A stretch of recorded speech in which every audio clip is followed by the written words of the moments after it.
लोगोफोर खुलुमबाय नोंथांमोनखौ आंनि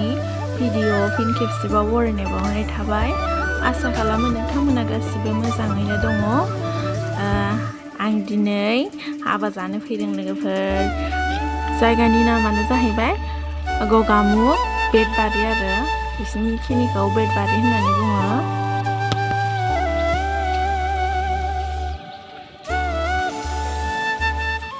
नोंथांमोना सोरबा साननो हागौ जे हिन्जाव गोदाननि आं मा जायो होननानै आं जाबाय हिन्जाव गोदाननि बिनानाव बे आंनि निजा आब' आरो लोगोफोर ओमफ्राय दा जोंनि बिनिनो हाबा जानो फैदों आरो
गिदिंनो फैबाय जोङो लोगोफोर हाबायाव थाबाय थानो बानानै सुबनसिरि दैमाखौ नायनो फैदों NHPC बान्दो